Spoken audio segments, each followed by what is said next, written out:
My fiancé had a double life, and it took a stranger to reveal the truth.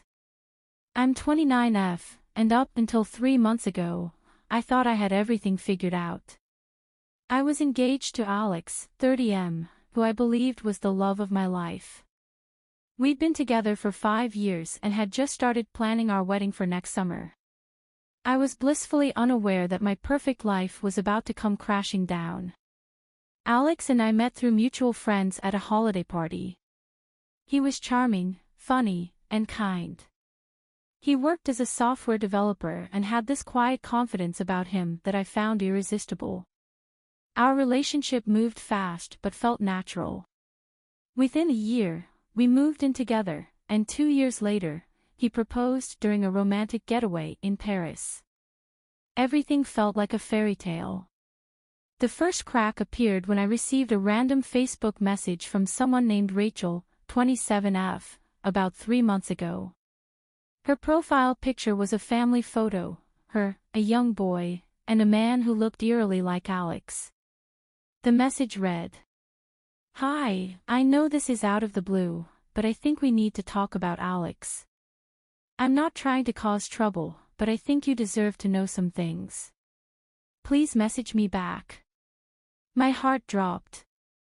I showed Alex the message immediately, expecting him to laugh it off as some bizarre misunderstanding.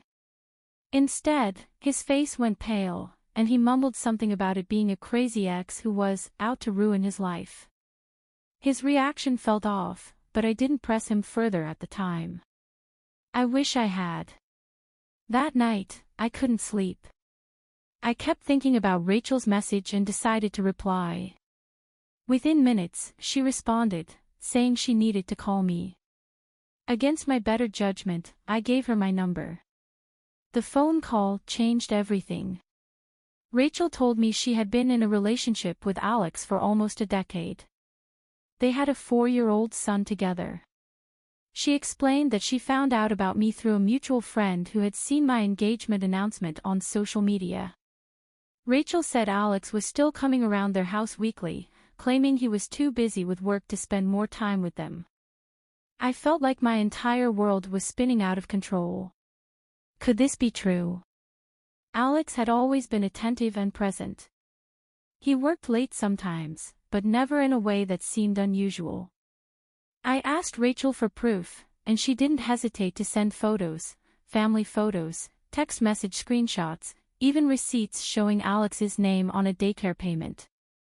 It was undeniable. The confrontation was explosive.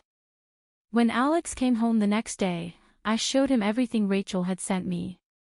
At first, he tried to lie, but when I pressed harder, he broke down and admitted it. He said he'd been trapped in the relationship with Rachel after their son was born and hadn't known how to leave without looking like the bad guy. He swore he loved me and that our relationship was the real one. His excuses only made me angrier. How could he justify lying to both of us for years? And worse, how could he abandon his son to live a double life with me? I told him to leave immediately and not contact me again until I figured out what I wanted to do. In the days that followed, Rachel and I continued talking. Surprisingly, she was kind and understanding, even though she had every right to be furious with me. She said she didn't blame me for what happened, and I didn't blame her either. We were both victims of Alex's lies.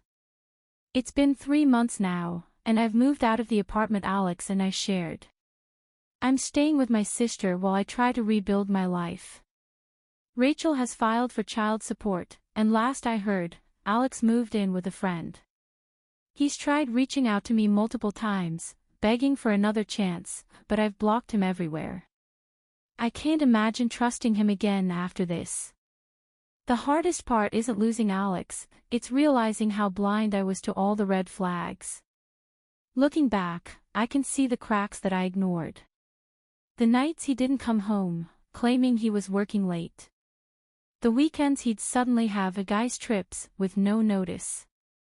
I wanted so badly to believe in the fairy tale that I ignored the signs. I don't know what comes next, but I know I'll never settle for someone who makes me feel this way again. For now, I'm focusing on healing, one day at a time.